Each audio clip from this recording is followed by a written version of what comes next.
Ada seorang ulama yang menceritakan kisah nyata ini, bagaimana dia mendapati kisah nyata yang beliau tulis di dalam kitabnya. Ada seorang ulama itu pergi di satu tempat, yang biasanya dia pergi di satu tempat itu, maka pada satu waktu dia tiba-tiba ingin merubah rute. Biasanya yang jalan yang dia lewati, dia ingin melewati jalan yang lainnya. Ketika dia melewati jalan yang lainnya, tidak sebagaimana jalan biasa yang dia sering lewati, tiba-tiba dia mendengar suara. Suaranya apa? Orang minta tolong. Angkit nih, tolong saya, tolong saya. Dia mencari dari mana arah sumber suara itu. Dicari, ternyata ada sebuah sumur. Kemudian dilihat dan dilongok, ternyata di dalamnya ada orang yang kecemplung sumur. Masih hidup, masih hidup. Kemudian dia masih ngambang itu. Maka kemudian akhirnya beliau berusaha untuk kemudian membantu orang itu supaya keluar, supaya kemudian selamat atau keluar dari sumur itu. Setelah kemudian sampai ke atas dengan izin Allah, orang tersebut basah kuyup. Kemudian setelah agak tenang, dia meminta, askini bisyurbati ma'in, ada air minum atau enggak? Kemudian diajarikan itu air minum. Setelah kemudian dicarikan air minum, kemudian dia minum satu gelas. Setelah minum satu gelas, maka dia tenang. Kemudian ulama tadi nanya, kok bisa kecebur sumur itu gimana asalnya? Orang tadi kemudian mikir, iya ya, kok bisa kecebur sumur itu gimana tadi asalnya? Dia ingat-ingat gitu. Berdiri dia, sembari berdiri, dia dekatin ke bibir sumur lagi, karena ingin untuk mengulang memori dia. Lah ketika mendekati ke bibir sumur, kepleset lagi. Kepleset lagi, masuk ke sumur lagi yang kedua kalinya. Tetapi yang kedua itu beda dengan yang pertama. Apa yang kedua? Mati langsung. Langsung mati. Langsung kemudian ulama tersebut berusaha untuk kemudian akhirnya mengangkat bersama dengan penduduk kampung. Setelah selesai penguburannya, ulama tadi nulis, kenapa Allah itu kirimkan saya melewati jalan baru itu? Kenapa kemudian saya mendengar itu? Karena ternyata saya diperintahkan oleh Allah secara tidak langsung untuk menyempurnakan rezeki orang itu yang belum sempurna ketika dia kejebur sumur. Apa itu? Segelas air. Setelah dia minum segelas air, segelas air sudah dicek. Ayo sudah selesai segelas airnya. Ayo berdiri dia. Ya, bibir sumur lagi dia. Kepleset lagi dia. Makanya saya tidak mau ini minumnya.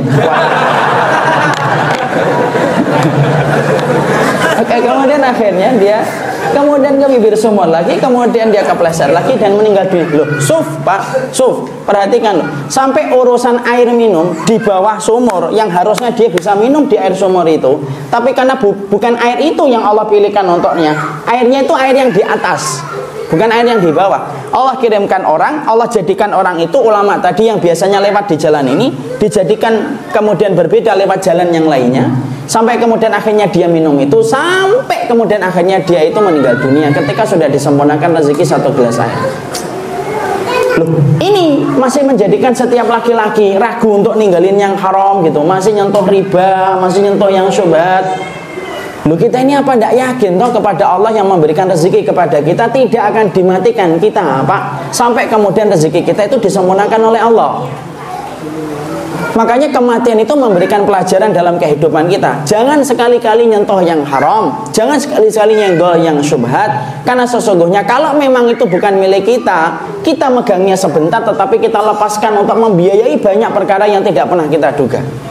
Tapi kalau kemudian kita sudah mendapatkan apa yang ditetapkan oleh Allah, datang itu, dan itu cukup.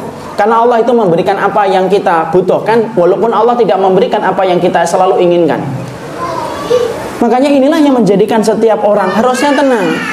Makanya ketika saya sampaikan materi ini, Pak, di daerah Bandung, maka ada seorang jamaah itu habis kajian itu cerita tentang bapaknya. Sama Ustaz, bapak saya.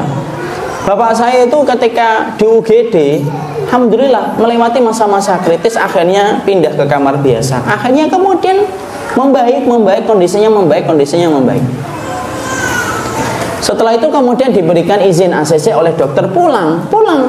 Dan ketika pulang, sebelum sampai ke rumah, bapak saya ngomong, saya pingin rawon, nak. Bu, jangan rawon, Pak, yang lain. Enggak, saya pengennya rawon. Kenapa nggak minta megono? Ya, saya juga nggak ngerti. Dia minta rawon. Minta rawon.